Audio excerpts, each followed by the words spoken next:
it comes from the wetlands, and therefore we come from the wetlands too. And she said, in our belief system, when the last red-legged frog dies, all of humanity will die.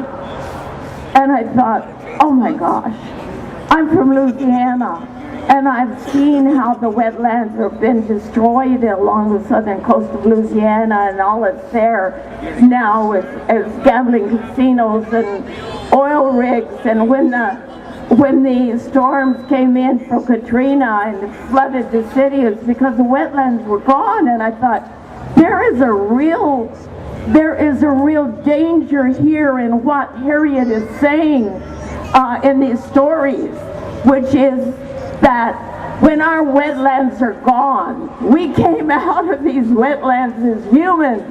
We crawled out on the marshes and learned to breathe air and how to take care of ourselves on the land. There is real science behind this mythology of that Harriet was telling me this story. So I said, okay, Harriet, go back to Eagle Ridge Bluffs, but you have to take me with you. I'm coming too.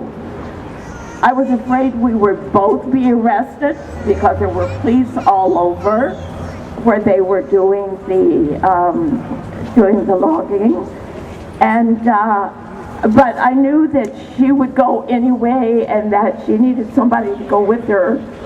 So we met. We crossed the bridge. We went into the Eagle Ridge Bluffs parking lot, and a dozen policemen at least swarmed us. But we said, Harriet said she was going in to say these prayers. She had to say these prayers. So we were the only two, so they let us in.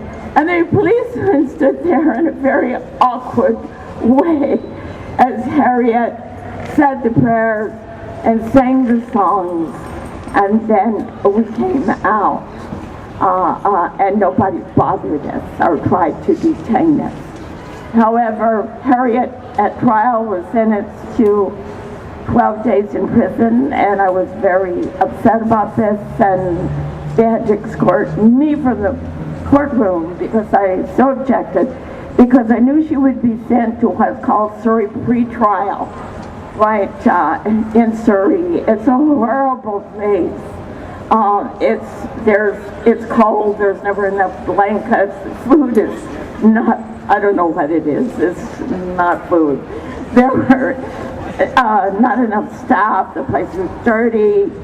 Harriet caught pneumonia, and she came out very ill, but we had talked about appealing the judge's decision, so she went over to the courthouse. I went with her and we filed her appeal, but Harriet got very sick, and 2 days later, and she died. So she never was able to file her appeal. She died roughly 6 days after being released from prison.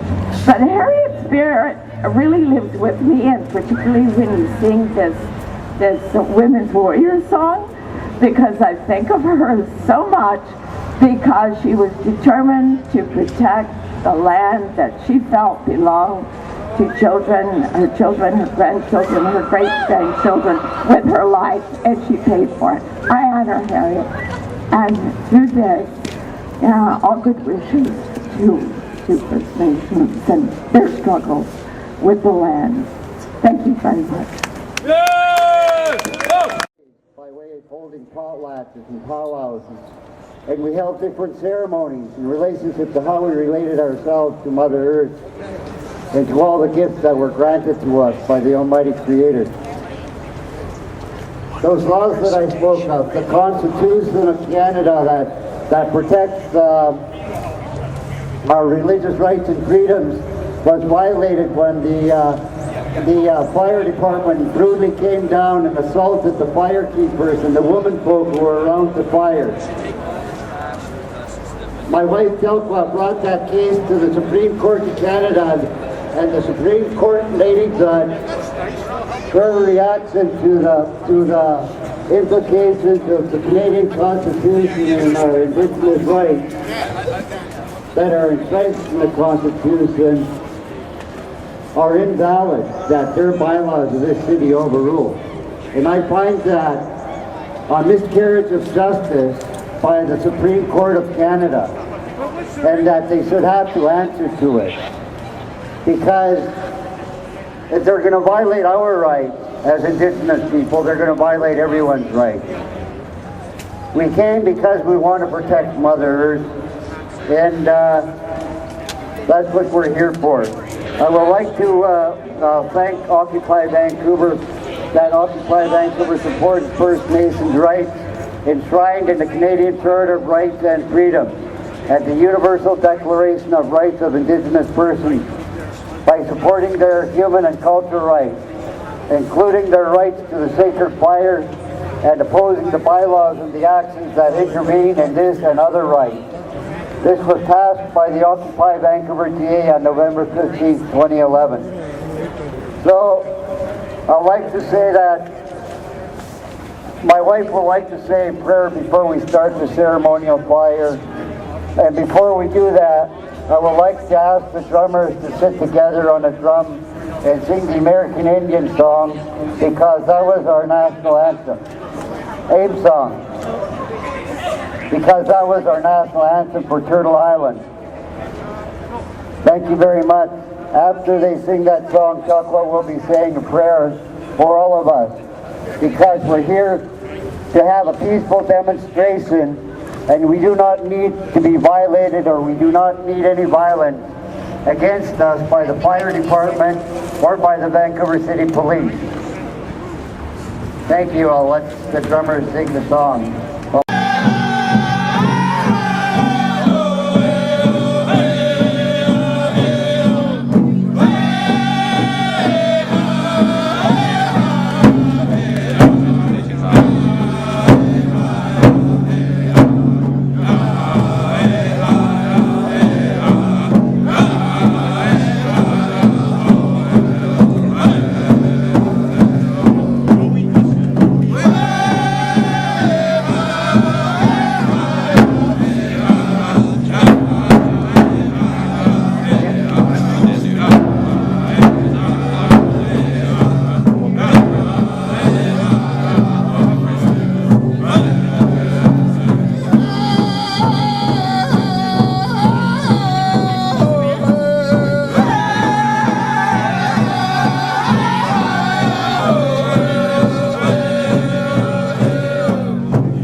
We did what we had to do. We had to let the world know what's going on with us here as human beings in this land here, occupied territory.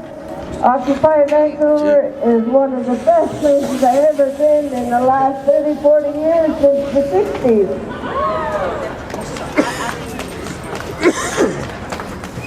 If we get forced out of here,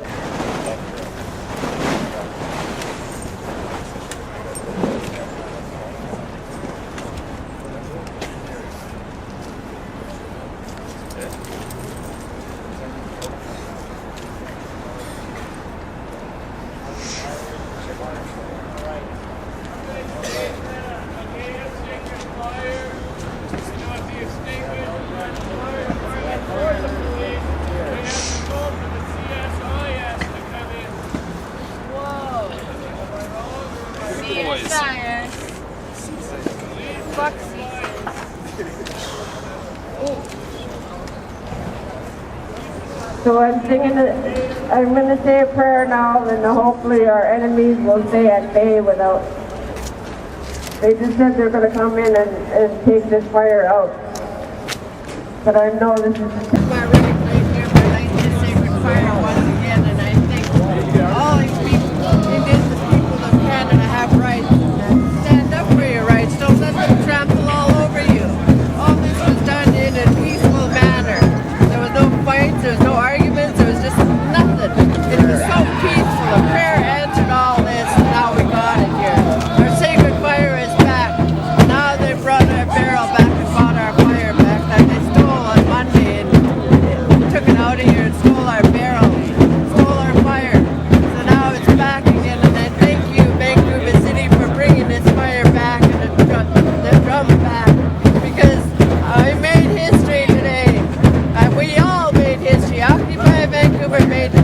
on international levels. We're protecting Mother Earth, protecting our water, protecting our air, protecting ourselves as human beings. And I think everyone should get up off their couch and start fighting and standing up like we do. We are only a handful and we change the world. And I'm so glad that we can do this together.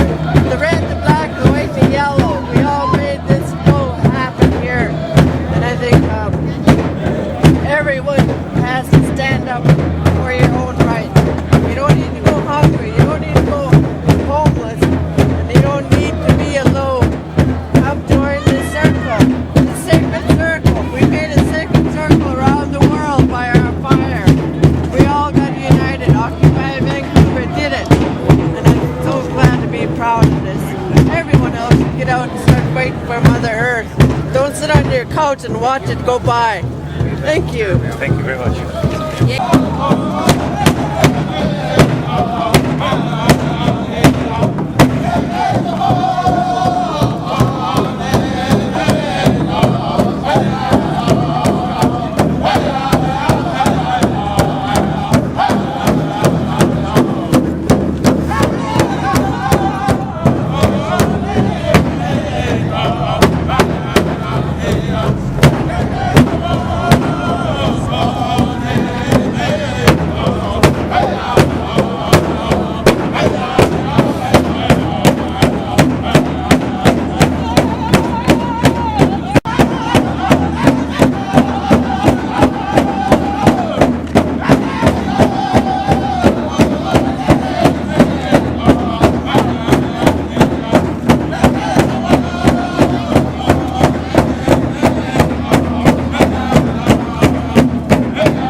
Check, check.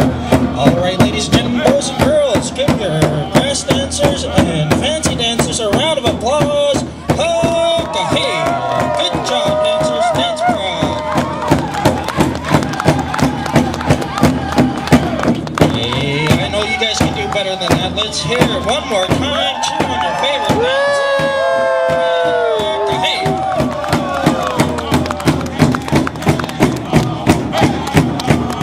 You're hearing the sounds of Little Big Island singers.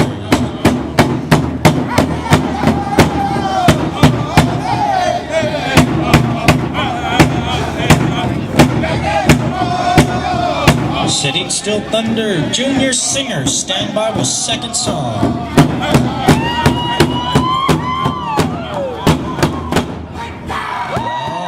right, good job dancers, good job singers.